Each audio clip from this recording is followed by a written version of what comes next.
carta aos Romanos, capítulo 5, a partir do versículo 15. Amém? Todos acharam? Glória a Deus, estão desanimados. Amém? Todos acharam? Amém. Glória a Deus. Então vamos receber a palavra do Senhor com alegria. Mas não é assim o dom gratuito como ofensa. Porque se pela ofensa de um morreram muitos, muito mais a graça de Deus e o dom pela graça, que é de um só homem, Jesus Cristo, abundou sobre muitos. E não foi assim o dom com a ofensa, por um só que pecou, porque o juízo veio de uma só ofensa, na verdade para condenação, mas para o dom gratuito veio muitas ofensas para a justificação.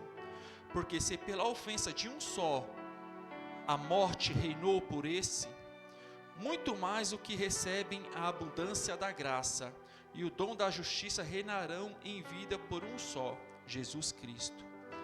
Veio o juízo sobre todos os homens para condenação, assim também por um só ato de justiça veio a graça, sobre todos os homens para a justificação de vida.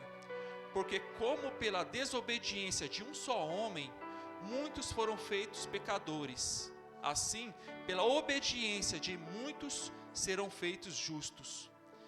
Veio, porém, a lei para os que a ofensa abundasse, mas onde o pecado abundou, superabundou a graça, para que assim como o pecado reinou na morte, também a graça reinasse pela justiça para a vida eterna, por Jesus Cristo, nosso Senhor.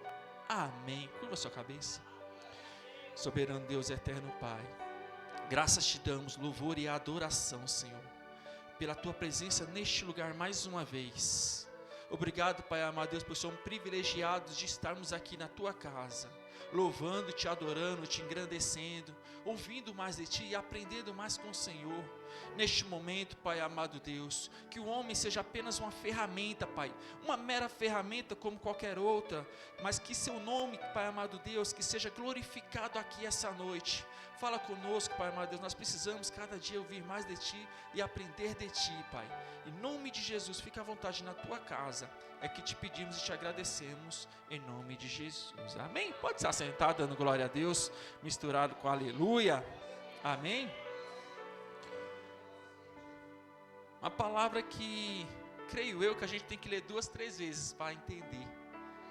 Mas a palavra vai falar que por um homem entrou o mal, por um homem entrou o pecado, e por um homem veio a graça e o direito de salvação. A Bíblia, se nós formos lermos, desde lá do início, vai falar sobre Adão. Lá em Gênesis vai falar o Senhor Jesus que Deus, ele criou os céus e a terra através da palavra de Jesus. O Senhor, ele viu que a terra era sem forma, vazia, escura, havia trevas. Mas o Espírito Santo, desde lá do início, a Bíblia vai dizer que ele já pairava sobre as águas. E o Senhor Deus Todo-Poderoso, ele vai falar com a palavra que é Jesus, e vai começar a criar todas as coisas. E a Bíblia vai dizer que no primeiro dia, o Deus Todo-Poderoso, ele vai criar a luz. Muitos não entendem o primeiro versículo da Bíblia, que vão achar que essa luz é a luz do sol, ou até qualquer outro tipo de luz, mas não, essa luz é a luz do próprio Deus. E vai dizer assim, que haja separação entre luz e trevas. Ele chamou a luz de dia e a trevas de noite. E a Bíblia vai dizer que foi-se o primeiro dia na criação da luz. E no segundo dia, o Senhor vai fazer a separação das águas, no qual ele vai separar águas e ar. E no qual aquele ar separado, ele vai chamar de céus. E assim o Senhor criou o céu. E se foi o segundo dia. E a Bíblia vai dizer que no terceiro dia, o Senhor vê que a terra está agora cheia de águas. Não se vê parte seca. E ele vai falar assim, que haja separação entre terras, que apareça a parte seca. E assim cresce terras e mar. E há separação de terra e mar. E ainda no terceiro dia o Senhor vai dizer para a terra, agora começa a dar ervas, agora começa a dar árvores, frutificai, terás semente e multiplicarás sobre toda a terra. Então a partir daí a terra que era sem forma e era vazia, agora tem água, tem céu, e agora tem plantação, e agora já tem vida vegetal naquele lugar. No quarto dia o Senhor aí sim vai construir os luminares, qual a gente chama, qual a Bíblia se refere a luminares, no qual ele vai falar assim, ó, sobre o dia haverá uma luminária, que reinará sobre o dia, e essa luminária era o sol, e assim Deus criou o sol, e vai dizer assim, sobre a noite reinará uma luminária, e assim Deus criou a lua, e para ajudar, auxiliar a lua, que não tinha luz como o sol, Deus criou as estrelas, e assim se foi o quarto dia. A Bíblia vai dizer que no quinto dia o Senhor cria os répteis, cria os peixes, e cria todas as aves de todas as espécies, para povoar as águas, e povoar os céus, tudo na perfeita ordem, porque Deus ele é assim, tudo na perfeita ordem, e nos mínimos detalhes. E a Bíblia vai dizer que no sexto dia, Deus agora vai criar sobre aquelas ervas, sobre aquelas árvores, o Senhor vai falar agora com a terra, e vai falar assim, terra, agora começa a criar da terra, do pó, começa a criar agora as bestas feras, os animais, o gado, os animais dóceis, os mansos, até mesmo os que hoje a gente cria na nossa casa, começaram a ser gerados naquele dia, através da terra. E ainda a Bíblia vai dizer que no mesmo sexto dia, o Senhor agora vai falar para a terra vai ser gerada da terra, do pó será gerado o homem. E o Senhor ainda no sexto dia, ele faz a criação do homem, já nós voltamos no homem, e a Bíblia vai dizer que no sétimo dia, o Senhor finaliza a sua obra, descansa, santifica o sétimo dia para o louvor e para a adoração a Ele. Por isso que você pode fazer qualquer coisa, você tem 6 dias para fazer o que você quiser, vai trabalhar, vai estudar, mas um dia, você tem que dedicar para o Senhor, e mesmo assim a gente não santifica esse dia, a gente acorda mal-humorado, a gente acorda brigando, a gente vamos ser sinceros, a gente costuma guardar só o dia que vai tomar a Santa Ceia. Eu posso dizer assim que a grande maioria só se guarda no dia que vai tomar a Santa Ceia, mas o Senhor fala assim que o sétimo dia Ele santificou para o seu louvor e para a sua adoração. Então a gente, um dia de hoje, que a gente fez, tem 6 dias, eu trabalhei 6 dias, o dia de hoje, vamos louvar, vamos adorar a Deus, vamos se preparar, vamos vir para um culto de adoração, e vamos prestar para o Senhor um culto, mas não é culto, é prestar o culto, num dia de domingo. E o Senhor ali, a Bíblia vai dizer que no capítulo 2, de Gênesis, vai dizer que agora ele começa a contar agora a formação do Jardim do Éden, no qual ele volta agora na criação do homem, ele vai falar assim, o Senhor no sexto dia, o Senhor ele pegou o pó, ele modulou, e ali ele deu o sopro de vida, no qual foi o homem, e no qual ele deu a ordem para este homem chamado Adão. Ele vai falar, Adão, criei todas as árvores, tem plantação, tem comida, tem alimento, você pode comer as frutas, tem verdura, tem tudo quanto é coisa aí, você pode comer de todas as coisas, só que no meio do jardim, havia 2 árvores, o Senhor vai colocar a primeira árvore lá, que é a árvore da vida, e vai colocar a segunda árvore, que era a árvore da ciência, e vai falar assim, Adão, do fruto dessas árvores, você não pode comer, e assim a ordem foi dada. Só que o Senhor viu que com o tempo, Adão era muito sozinho, o trabalho único de Adão que foi dado por Deus, era apenas dar nome aos animais, o nome que Adão chamasse o animal, assim seria, até hoje, são os nomes, e assim era o único trabalho de Adão. Adão comia lá, vivia naquele paraíso, era a coisa mais linda, mas mesmo assim Adão era solitário, e o Senhor agora, ele vai fazer o quê? Agora, vou trazer uma parceria, uma companhia para Adão, no qual vai falar, Adão, dorme, e traz um sono profundo para Adão, e de Adão tira uma costela, no qual ele vai formar a mulher como parceira de Adão. Só que Deus ele fez a criação, muitos animais, e interessante que, assim como todo mundo não é igual, os animais também não são. Tem os mansos, tem os dóceis, tem os que atacam, tem os que correm, tem uns que se te ver, vai vir para os seus pés, tem outros que vai querer te devorar, E a Bíblia vai dizer que entre os animais, o mais astuto de todos era a serpente. E o inimigo já habitava na mente da serpente. Já falava ali, barulhava na cabeça dela, já usava ela naquele tempo. E a Bíblia vai dizer que a serpente agora, ela vai atentar a mulher, no qual Deus chamou Eva, uma palavra bem conhecida, e vai dizer assim a serpente para aquela mulher: por que vocês não comem desses frutos? Vai primeiro plantar a dúvida, mas por quê? Ela, mãe, porque o Senhor falou que a gente não podia comer, porque senão a gente vai morrer, a gente tem que seguir a ordem do Senhor. Não, nessas árvores tem todo o conhecimento. Se vocês comer dessas árvores, do fruto dessa árvore, vocês vão conhecer de tudo e vão ser como Ele. Por isso que Ele não quer que vocês saibam, porque senão vocês vão ser igual a Ele. Sabe qual foi o maior erro de Eva? Olhar para o que não devia. Põe isso na tua cabeça. Olhar para o que não devia. Porque a Bíblia vai dizer que a Eva olha para a árvore da ciência. Ela vê os frutos. E quando começou a olhar para aquela coisa encantadora, ela começou a sentir desejo pelo fruto. Às vezes a gente é melhor virar as costas, fechar o olho, fugir, quando a tentação bate. Tenta resistir não. O que a Bíblia nos ensina é que não tenta resistir não.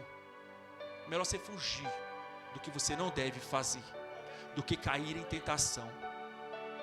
Porque Eva, a Bíblia vai dizer que ela se atenta para a formosura daquela fruta e sente desejo em comê-la. E ela sente desejo de comer, agora ela vai e come.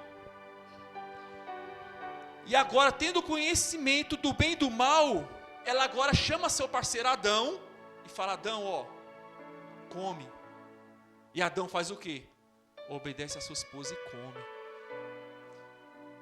Só que agora a Bíblia vai dizer que abre-se os olhos. E agora a ciência daquela árvore lhe traz o poder de conhecer o bem e o mal. E agora o pecado entra no homem. O Senhor, a Bíblia vai dizer que o Senhor começa a passear agora no jardim. Aí é o que está. Sabe o que é complicado? Que o inimigo põe na nossa cabeça: você fez coisa errada, agora como é que você vai se apresentar diante de Deus? Não é assim? Quando nós pecamos, o inimigo faz que a gente peque. Só que percebeu que a serpente só falou, mas ela não colocou fruto na boca de Eva não, viu? Ela não colocou fruto na boca de Adão não, viu? Ela só mostrou. O livre-arbítrio é para o bem e para o mal. Não tem essa, o inimigo fez eu fazer isso, não. Não tem. É porque alguma brecha a gente deu. E fez com que a gente caísse em tentação. E assim o Senhor vem passeando agora no jardim do Éden. O Senhor, ele já sabia de tudo. Mas mesmo assim ele começou a chamar: Adão, cadê você, Adão? Sabe o que Adão faz? Tem as árvores, os madeiros. Adão vai e se esconde atrás do madeiro. Nós vamos falar agora de madeiro. Madeira é sinônimo de vergonha. E a vergonha do pecado faz com que a gente se esconda atrás de madeiro e cubra os nossos pecados, com medo de expor a nossa vergonha, expor os nossos erros. Prefere se esconder do que pedir perdão. Quem vê na Bíblia Adão pedindo perdão para Deus? Preferiu se esconder o pecado. Não é diferente hoje.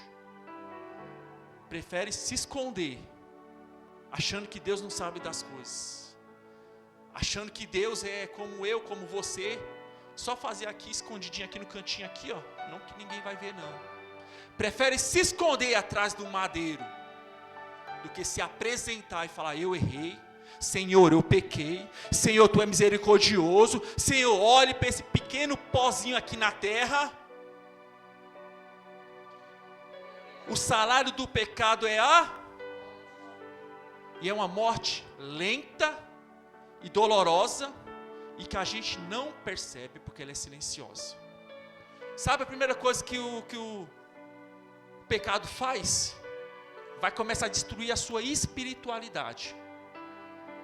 Já não ora mais como orava antes, já não louva como louvava antes, já não prega como pregava antes, já não tem mais o desejo de vir para a igreja como tinha antes.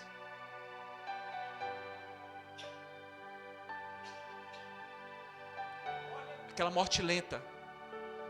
E a vergonha está ali, ó, escondida, encapada. O pecado está ali atrás do madeiro. Quer a boa notícia? Deus, Ele é maravilhoso. E Deus nos amou, sabendo que nós ia fazer tudo isso. Eu queria palavras para explicar o amor de Deus, mas não tem como explicar. O amor de um ser que Ele é único, criador, arquiteto de tudo, no qual Ele não deve nada a ninguém. Ele olha por mim e por você, sabendo dos nossos erros, nossas falhas, nossos pecados. Ele olha para Adão agora, sabendo que Adão agora está em condenação de morte, condenação de inferno, porque dentro de Adão agora entrou o pecado. Através de Adão e Eva agora entrou o pecado sobre os homens. Sabe o que ele faz com Adão e Eva? Expulsa eles do jardim do Éden. Sabe por quê? Ele vai falar assim, ó, vou expulsar vocês do jardim do Éden, porque vocês comeram da árvore da ciência, mas vocês não podem comer da árvore da vida. Porque se comessem da árvore da vida, eles teriam vida eterna. Como comeram da ciência, eles tiveram conhecimento do pecado. Então agora, Eva tem essas consequências, vai ter dor de parto, inimiga da serpente, e vai ser como mulher, como as mulheres de hoje em dia, sofrem dor, tem que lutar, tem que ralar, tem filhos, tem essas correrias do dia a dia, não é mais aquele paraíso. Adão vai ser lavrador, quer comer, vai plantar, vai trabalhar, vai comer com o seu próprio suor, não é com falcatrua como falou a pastora lá na sede, é com o seu suor. E assim eles foram viver na terra. Só que a Bíblia vai dizer que agora Adão e Eva começam a dar filhos, Caim, Abel, nós conhecemos a palavra, que vai gerando filhos e filhos e filhos, e assim a terra foi multiplicando. Só conforme multiplica as pessoas, também multiplicou o pecado. Estava de uma forma que já não dava mais, no qual o Senhor enviou o que? O dilúvio, para limpar a terra.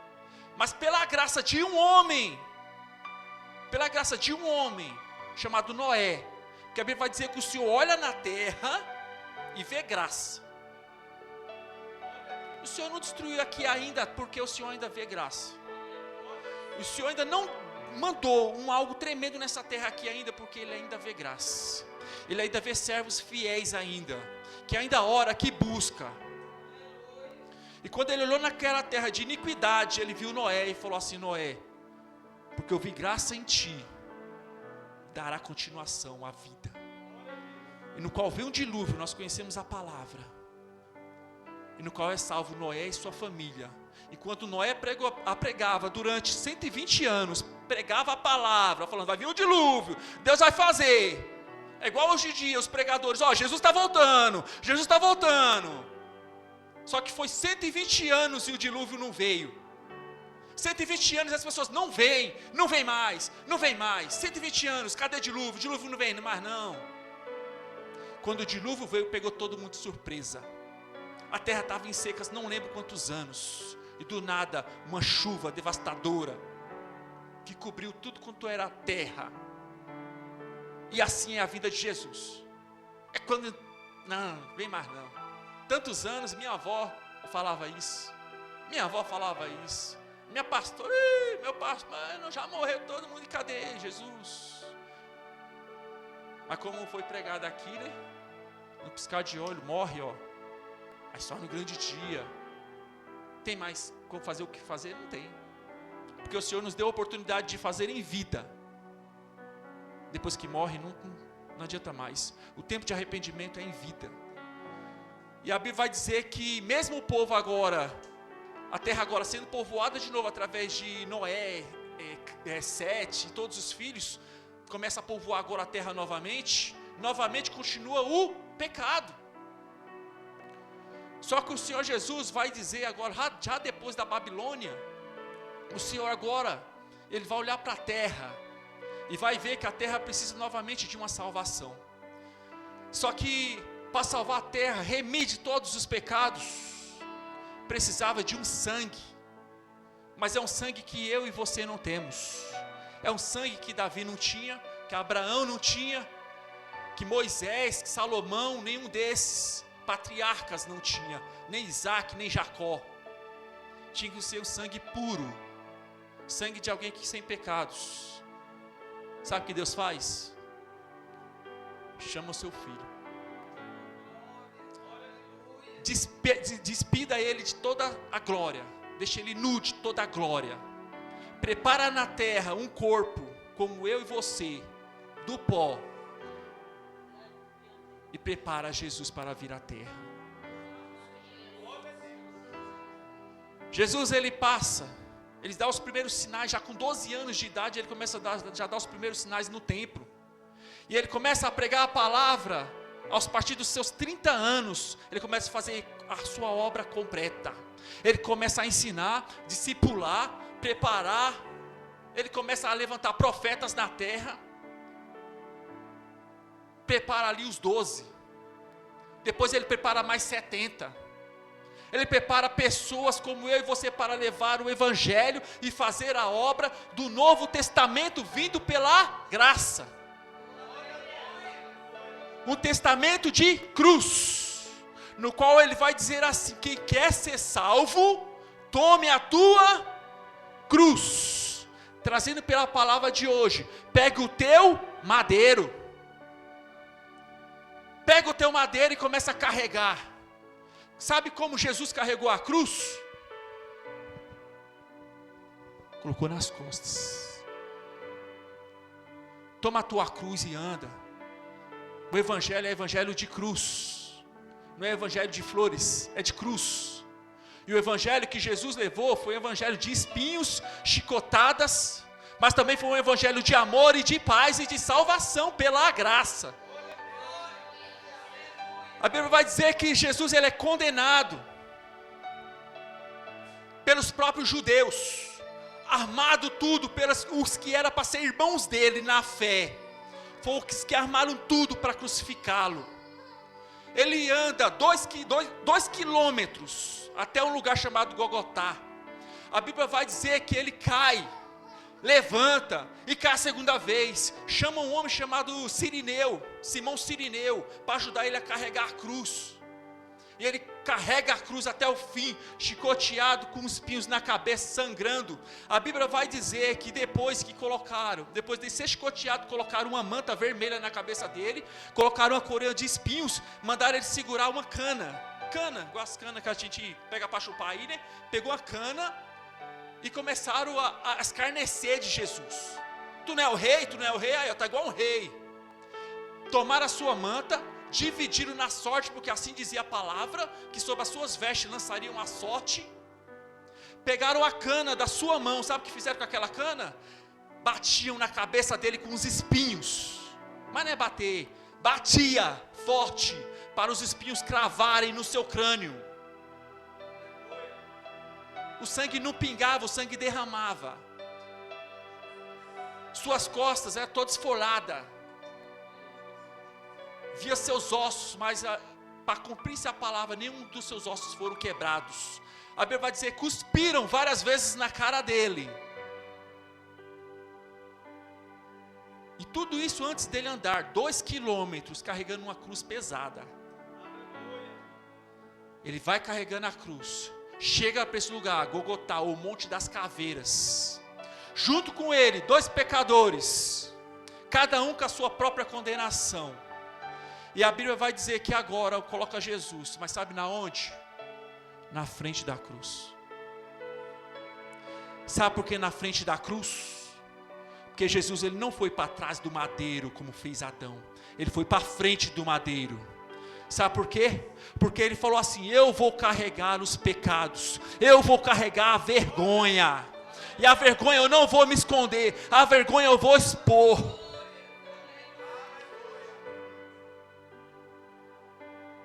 Madeiro não é lugar de esconder vergonha.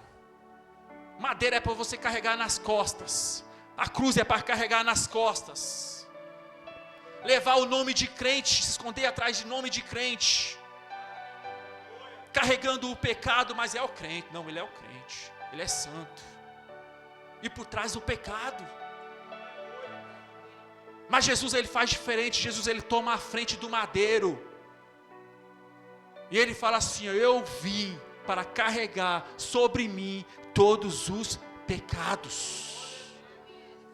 A Bíblia fala que somente o sangue de Jesus, lá se não me engano em 1 Pedro, somente o sangue de Jesus era capaz de rasgar o véu, porque naquele véu havia uma separação, o véu do templo havia uma separação entre o homem e Deus, porque Deus ele é santo e perfeito, e o homem era cheio de pecados, então o véu havia a separação. Mas o Senhor agora, quando ele morre, a Bíblia vai falar que há um grande estrondo no céu, onde começa a descer uma tempestade, o véu é rasgado de cima a baixo, e a Bíblia vai dizer que agora entre Deus e entre homem e pecador tem a graça.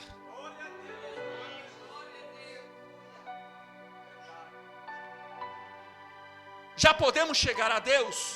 Ainda não. Porque para chegar a Deus, nós temos que passar pela graça. Deus, graça e nós, falhos pecadores. Não tem como chegar a Deus sem passar pela graça. Por isso que Jesus vai dizer: eu sou o caminho, a verdade e a vida. Ninguém chega a Deus sem passar pela graça. Ninguém chega no reino sem passar pelo Filho do Rei. Sem passar pela graça. E a graça ela é feita por santificação. Quer uma notícia? Jesus, a Bíblia vai dizer que Jesus ele veio 2024 anos atrás. Ele veio na terra pelos pecadores, pelos falhos. Só que a Bíblia vai dizer que quando ele voltar, ele vem buscar os santos. Então ele não veio para buscar pecador, ele não veio para buscar pecador. Primeiro ele veio para dar oportunidade dos pecadores se tornarem santos. E quando ele volta para buscar os santos.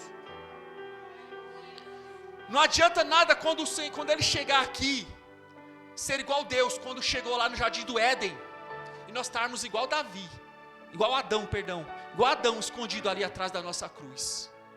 Enquanto o Senhor está falando: toma a tua cruz, joga nas tuas costas, leva ela na frente, vai na frente, as cruzes nas costas, mostra-se na tua frente assim, ó, fala assim, ó: eu sou crente de verdade. Aprende a sair do pecado. A palavra para mim e para você essa noite: sai da vergonha. Palavra dura, igreja, para mim, essa palavra é dura para mim, que eu vou carregar ela, e creio que cada um vai tomar para si também. Saia da vergonha. Chega de capa de crente. Eu sou crente, mas a atitude não é. Como costumo falar: eu sou crente, eu vou na igreja, venho aqui todo social. Aí vai perguntar para a mulher: como é que é ele em casa? Misericórdia. Aí vai perguntar para os vizinhos: vixe, só arruma confusão. Chega no trabalho: não sei como não tomou justa causa ainda. É aquela pessoa que chega no ambiente e ninguém quer ter por perto. Junta-se com outras pessoas somente para meter o pau nas outras pessoas, falar mal e criticar. Não fala um: Jesus te ama. Não fala um: Deus vai mudar a sua vida. Não chama, não vai na casa de ninguém para falar assim: não, vamos louvar. Não, vai só para... nada para progredir o evangelho ou ajudar na igreja. É só meter o pau. Então o Senhor nos chama para sermos crentes verdadeiros, como Jesus, porque Jesus falou, eu venci o mundo, e Ele veio para nos dar exemplo, que assim como Ele foi santo aqui na terra, com certeza a gente não consegue ser igual a Jesus, mas a gente tem a cada dia buscar a santificação, não olhando para o mal, porque a Bíblia fala, fugir da aparência do mal, não caia em tentação, não olhe, não, é bonito, não, é uma maravilha, nossa, que coisa linda, não, isso dá certo, calma, cuidado, vá orar. Às vezes a cilada está ali, no que é bonito, assim como a serpente mostrou para Eva, ó, olha que gostoso, é tão bom, olha, coisa bonita, que pode comer sim. O mundo está aí falando a mesma coisa. Não, olha só, é amor, pode sim. Olha que coisa linda, pode sim. O mundo vai ser tão mais bonito, tudo colorido, pode sim. Pode não, igreja. O que a Bíblia falou, está falado, não é A e nem B que vai convencer você do contrário. O que o Senhor fala através da boca dele está falado, não é o que eu ou você acha, mas sim é o que é a palavra de Deus. Amém? Deixa eu colocar de pé, igreja, em nome de Jesus.